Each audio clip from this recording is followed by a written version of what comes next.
Hello everyone, I'm Michael Tucker, head instructor with Twithair Academy of Swordsmanship. Welcome to my channel. Today we're going to be looking at the Regenyei standard rapier. Before we dive in, I want to make it clear that Cult of Athena provided me this sword for the purposes of a review. If you like what you see and you want to get one yourself, there will be an affiliate link in the description down below. Let's go over the key factors that I'll be considering for this review. Fit and finish. How well is the sword made? Handling, balance, weight, etc. Durability. Does it break after a few uses? Safety. Does it break your opponent after a few uses? And value. Is the price point reasonable for what you're getting? Let's take a closer look at the sword itself.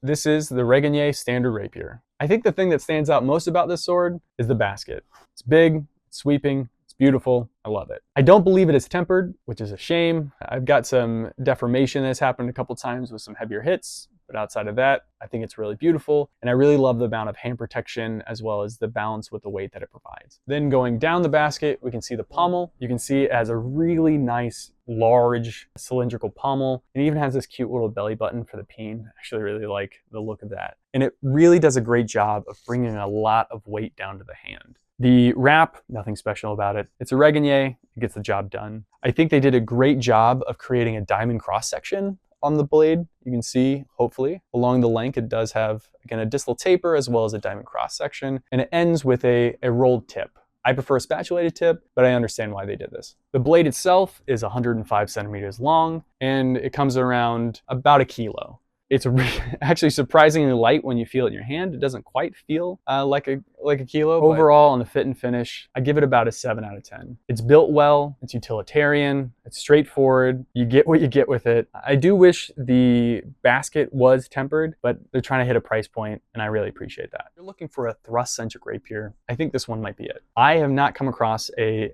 better thrust-centric rapier than this one. The basket has plenty of room to even handle thocks, which is what I use. I didn't have any problem getting my hand into the grip and putting it in any position, left or right.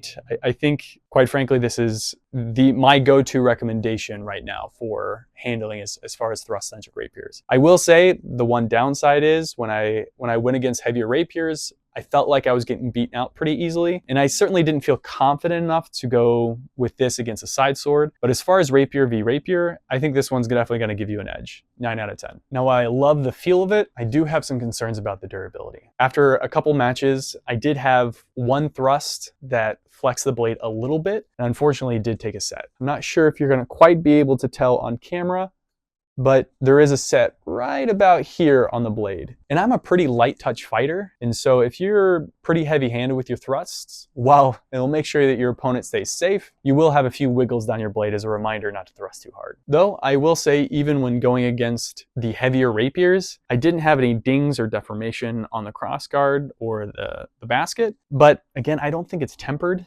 And I do have a few nicks, but again, no deformations. The durability could certainly be improved, and as such, unfortunately, I can't give it a very high score, especially after that pretty early set. So I'm going to go with a 5 out of 10. While it's not falling apart right away, I'm certainly going to see some sort of mark from every fight I have with this. As far as safety is concerned, it's got amazing flex to it.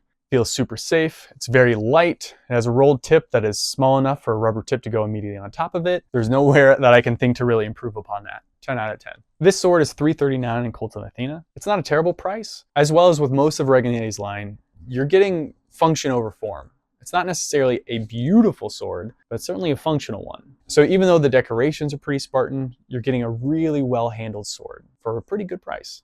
7 out of 10. With an aggregate score of 7.6, this is a pretty good rapier. I know by the numbers, my previous Hanwei review has the Hanwei edging this one out, but because this rapier is really designed for an experienced fighter who knows how to go against maybe a more brutish opponent, I think this is still going to be my go-to rapier. And I think it's going to edge out the Hanwei for me personally. Just again, the context of safer, durable, for the average HEMist, I think maybe the Hanwei is still going to be the better call, but ultimately I think if you're an experienced rapierist, this is a great one for you. If you liked this review, and if you want to see more like it, you can check out my YouTube channel. Don't forget to like and subscribe, and thank you for watching.